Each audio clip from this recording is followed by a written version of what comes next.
BioDistrict New Orleans. It's a rare opportunity to create jobs and change the future of our city. It's really going to be a huge opportunity for New Orleans to leap years ahead of ourselves in terms of economic development. It's a great opportunity, and I want to encourage everybody to keep their shoulder to the wheel. BioDistrict New Orleans, the plan to create an innovation economy here in New Orleans that creates new demand, whether it's office and industrial space, hospitality, or support services.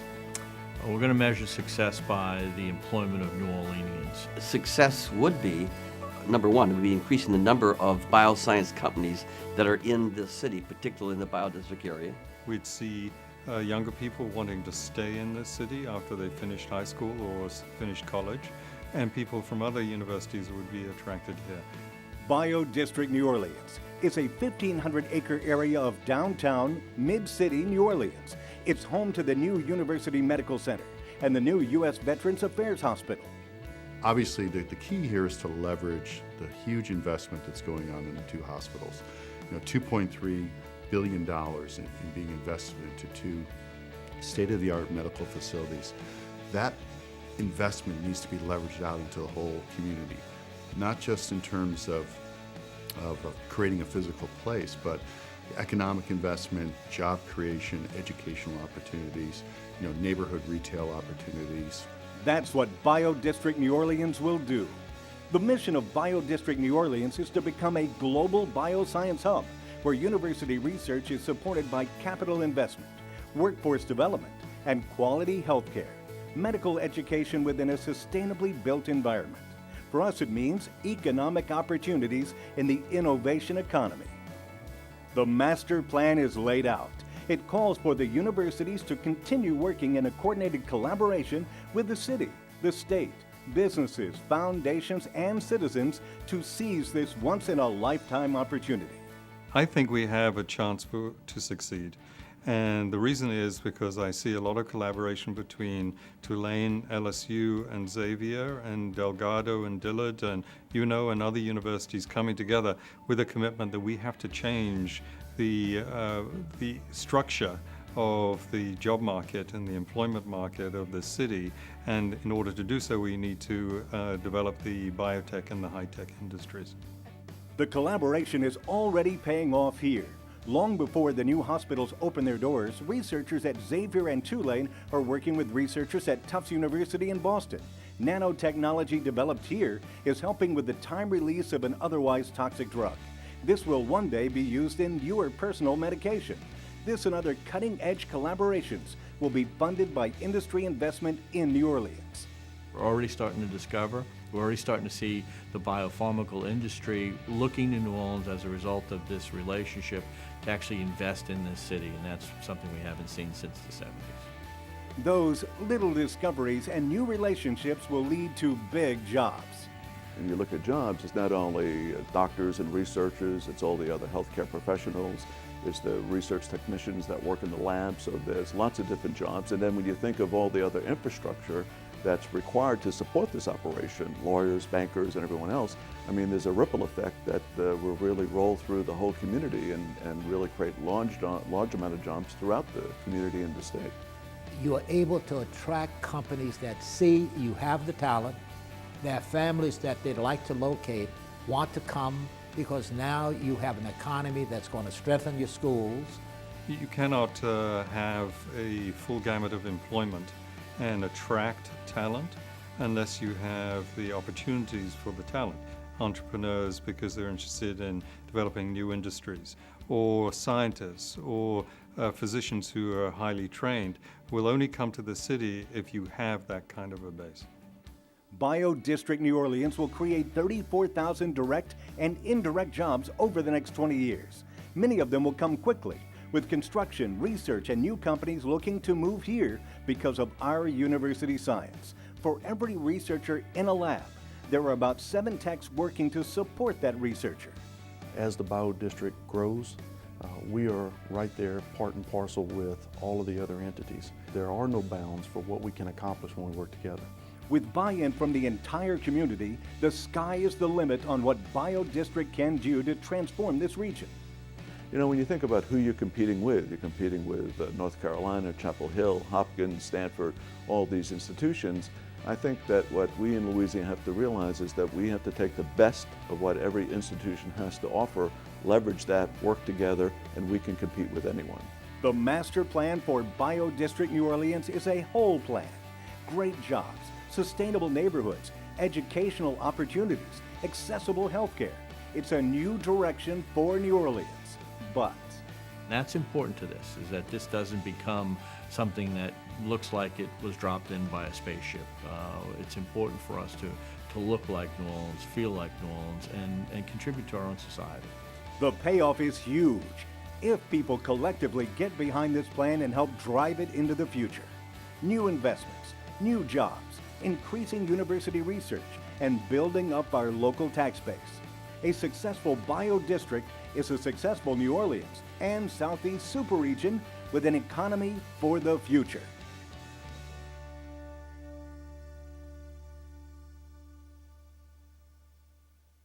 Today is our third annual luncheon celebrating all the activity around the development of the bioscience industry here in New Orleans. The BioDistrict is a political subdivision of the state of Louisiana managed by a 15-member board. It's exciting because what we're trying to do is create both an industry around the university research at LSU, Tulane, and Xavier, and also create an urban place where there is going to be new shopping, new housing, new apartments, and just a whole host of improvements to the area. One might ask, why BioDistrict New Orleans?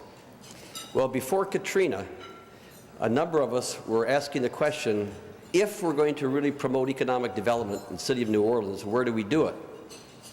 Well, as it turns out, if you look at the growth in employment worldwide since World War II, the fastest growing area of employment has been in the advanced technology sector.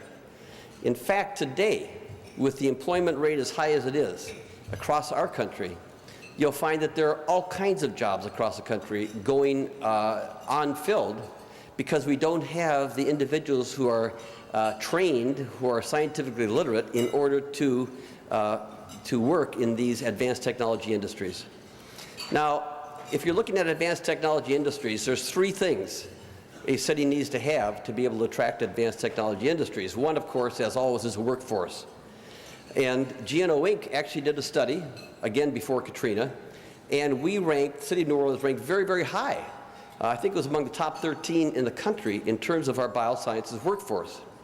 Second thing you need is research, a strong research base. New Orleans gets over $100 million a year just from NIH in the life sciences. Think of that. This is not money that's recirculated in the city like you would in a grocery store. This is money that comes from outside the state and is invested in the state every year, over $100 million. There's 985 cities across the country that receive NIH funding, which is the gold seal of bioscience funding. New Orleans ranks 47th. Not high enough yet, but if you look for any other research area that either New Orleans or the state ranks that high in, you're not going to find it. It's the biosciences. So we're strong in that regard. Now, in addition to having a strong research base, one also needs to have strong university, industry, university business interaction and collaboration. That's one thing we did not have right before Katrina. GNO Inc. knew that, brought the presidents of the universities in the city, members of the business community together to say, look, here we've got these resources to build on, how do we do it? Then, after they had a number of discussions and decided we've got to do this, we've got to collaborate, we've got to get together, the Regional Planning Commission got a grant to do a strategic planning study, trying to ask the question, what steps do we need to move forward to build a biosciences industry here in New Orleans? And one of the outcomes of that study was to create a BioDistrict New Orleans, which the legislature did. We worked very hard to get that running. And now here we are with the BioDistrict 5 years later. It took a little while after Katrina to get back to the strategic plan because obviously we were all a little bit busy. But we now are on it.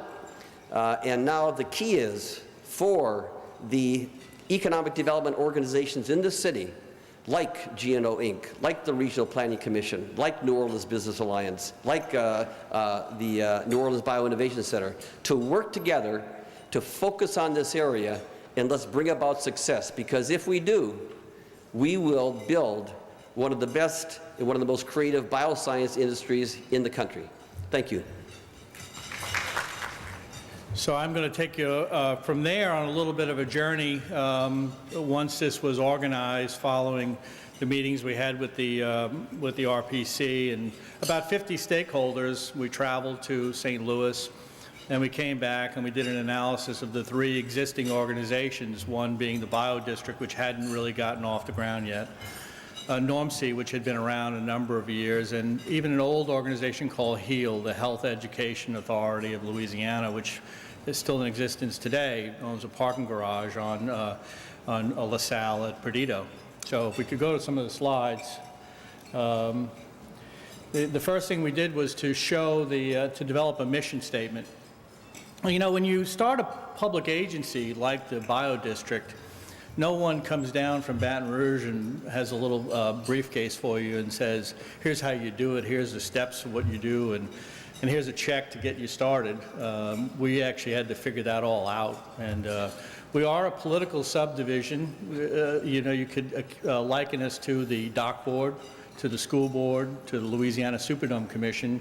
We have the authority to do a lot of things, levy taxes, levy fees, everything except to expropriate property. We can build, we can manage, we can own properties, we can actually alienate properties.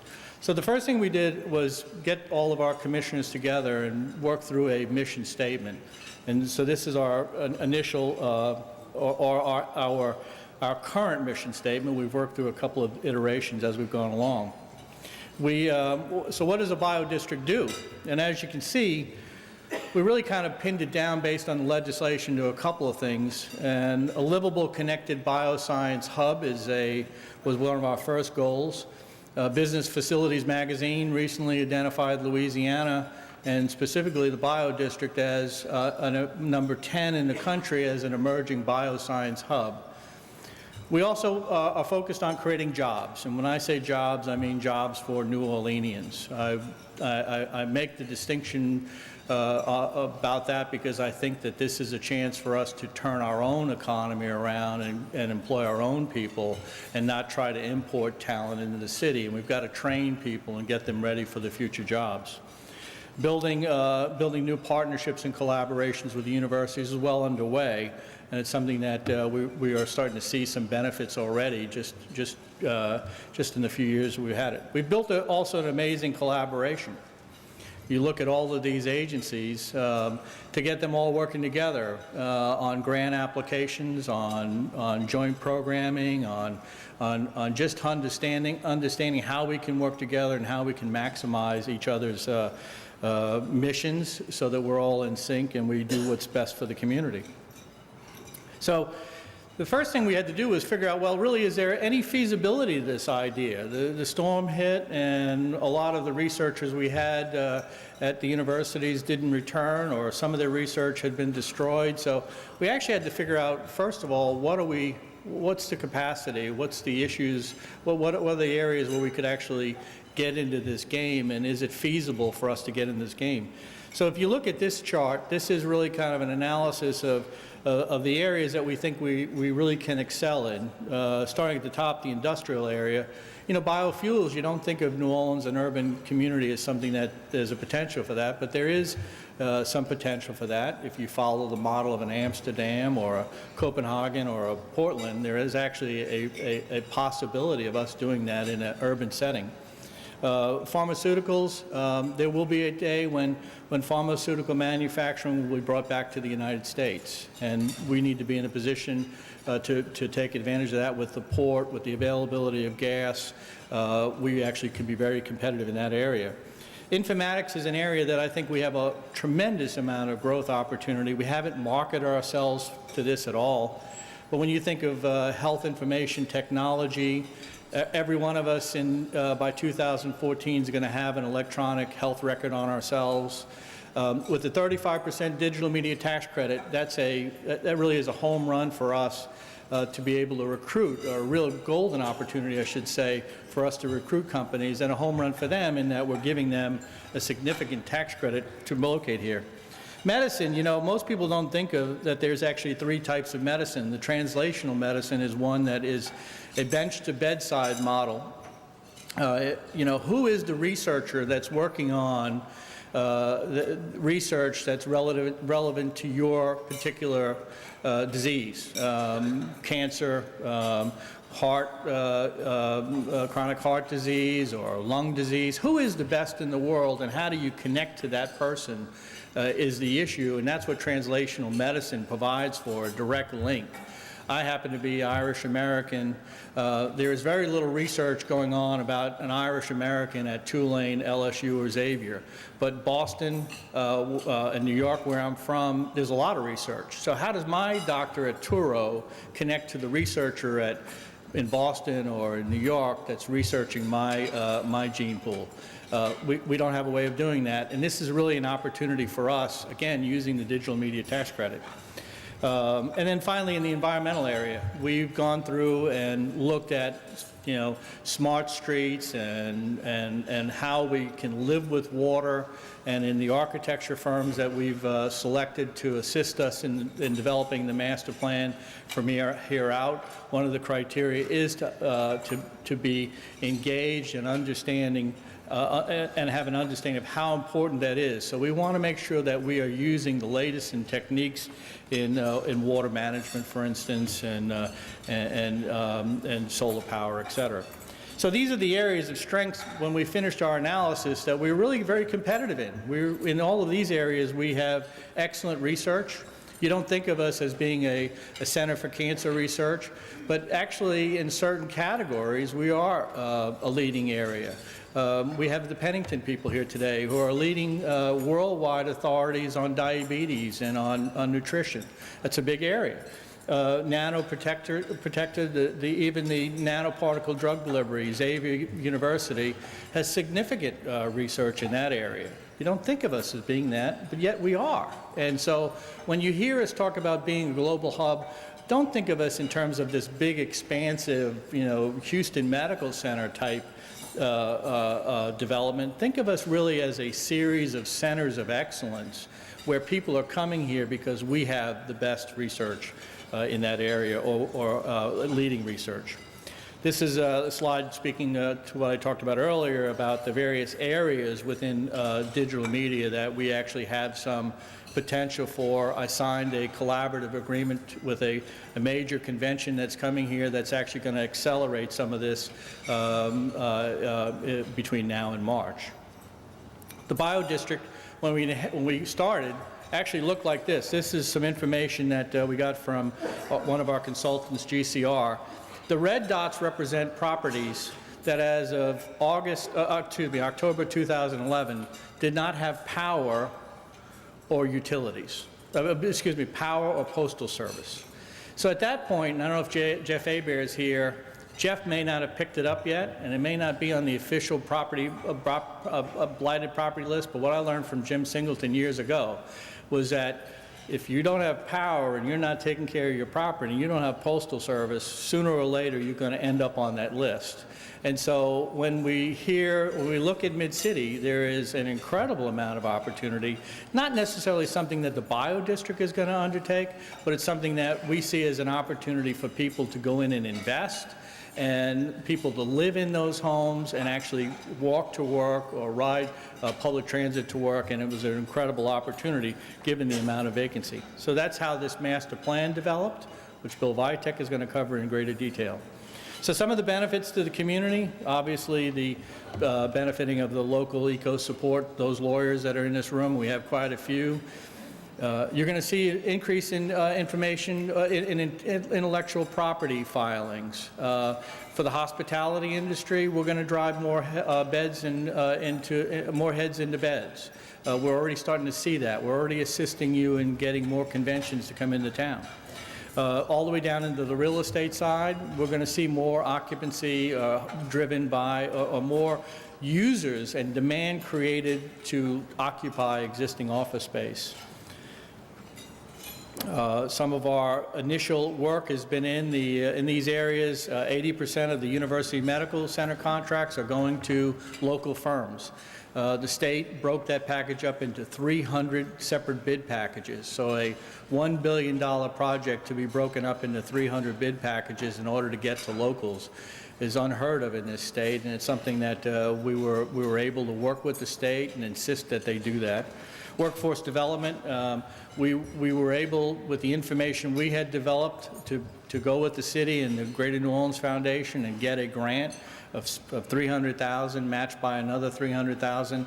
And this grant is for unskilled, chronically unemployed people to get the training to take the jobs that this industry and healthcare will create. The Oxnard expansion, obviously, those are 500 new jobs that came downtown, health information driven.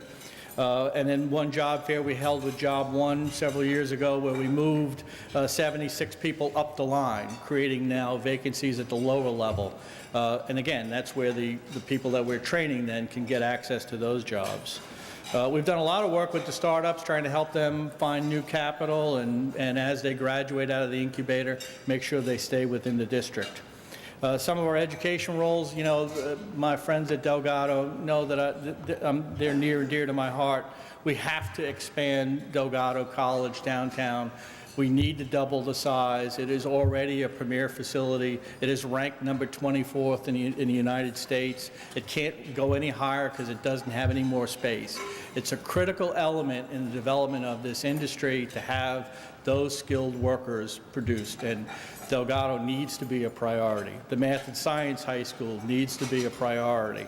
As people move here, I had a meeting recently with someone that moved here and couldn't find an opening in a public school for their children, so they ended up paying a tuition of $20,000.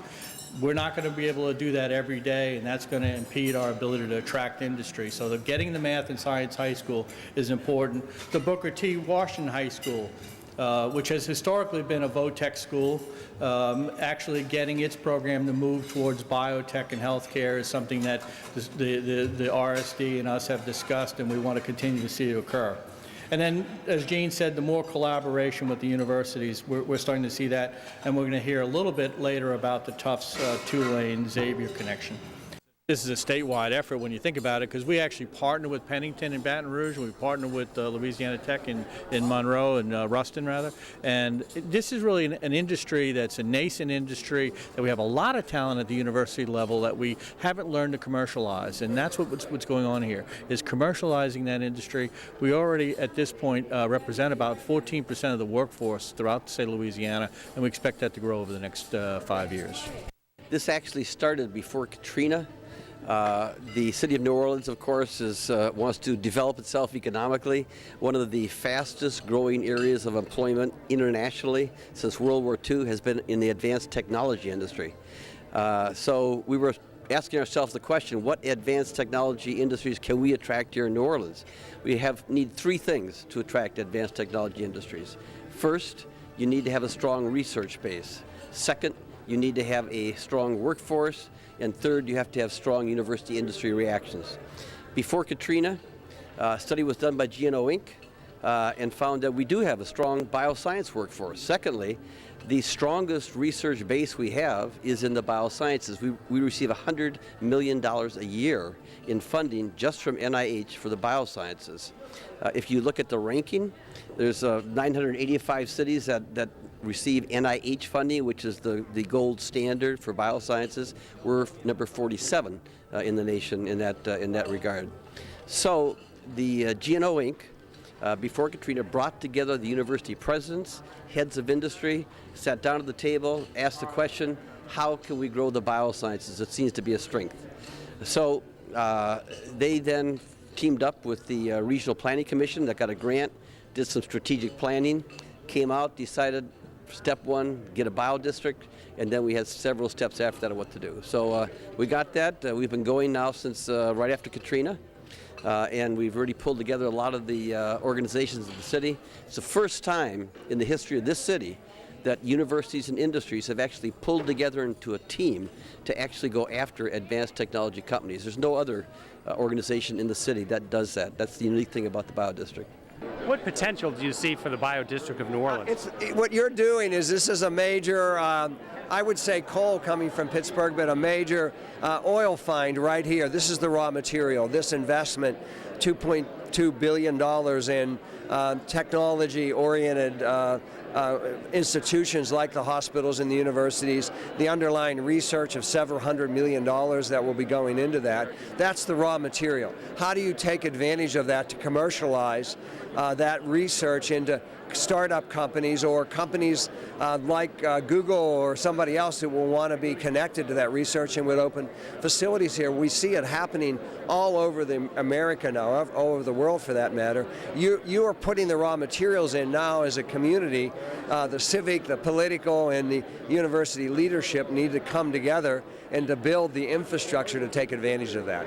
I think Mayor Murphy was on point. The BioDistrict is a vibrant organization that I believe is the City of New Orleans' best tool to keep the collaboration going on between our local universities and to enhance the research and development of the science industry.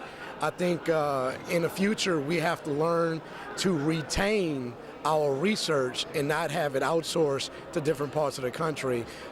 Mayor Murphy said it best. We have the resources and raw materials here, and it's just a matter of us taking advantage of it. And I would say, as a resident, in being as well a legislator, the government side has to be at the table, and those professionals in the bio industry can advise us how we make that investment over time. It's phenomenal, and we've been hoping and watching and a part of creating it since 1997. So it's a long time in coming, but it's probably it is the biggest thing that'll ever happen in this city. So we must stay behind it, and we must keep the vision. If people have questions, like more information, what should they do? Go to our website. My email's on there. It's biodistrictneworleans.org. Spell it all the way out, biodistrictneworleans.org.